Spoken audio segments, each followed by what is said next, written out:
نہیں جانتے۔ اے میرے قید خانے کے رفیقو، تم میں سے ایک جو پہلا خواب بیان کرنے والا ہے وہ تو اپنے آقا کو شراب پلایا کرے گا، اور جو دوسرا ہے وہ سولی دیا جائے گا، اور پرندے اس کا سر نوچ کھائیں گے۔ جو بات تم مجھ سے پوچھتے تھے وہ فیصل ہو چکی ہے۔ اور ان دونوں میں سے جس کی نسبت یوسف نے خیال کیا کہ وہ رہائی پا جائے گا، اس سے کہا کہ اپنے آقا سے میرا ذکر بھی کر دینا۔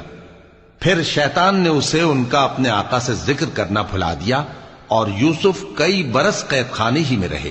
اور بادشاہ نے کہا کہ میں نے خواب دیکھا ہے، دیکھتا کیا ہوں کہ 7 موٹی گائیں ہیں جن کو 7 دبلی گائیں کھا رہی ہیں، اور 7 خوشے سبز ہیں اور 7 خشک۔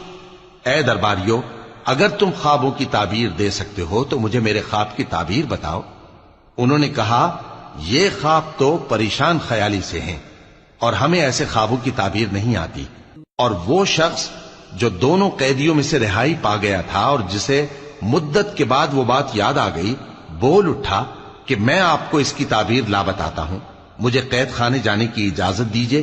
غرض وہ یوسف کے پاس آیا اور کہنے لگا، یوسف، اے بڑے سچے یوسف، ہمیں اس خواب کی تعبیر بتائیے کہ 7 موٹی گایوں کو 7 دبلی گائیں کھا رہی ہیں، اور 7 خوشے سبز ہیں اور 7 سوکھے، تاکہ میں لوگوں کے پاس واپس جا کر تعبیر بتاؤں۔ عجب نہیں کہ وہ تمہاری قدر جانے۔ انہوں نے کہا کہ تم لوگ 7 سال متواتر کھیتی کرتے رہو گے، تو جو غلہ کاٹو تو تھوڑے سے غلے کے سوا جو کھانے میں آئے باقی کو خوشوں میں ہی رہنے دینا۔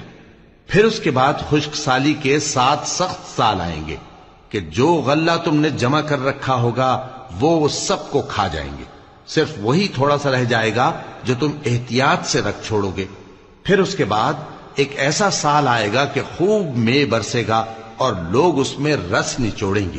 اور یہ تعبیر سن کر بادشاہ نے حکم دیا کہ یوسف کو میرے پاس لے آؤ۔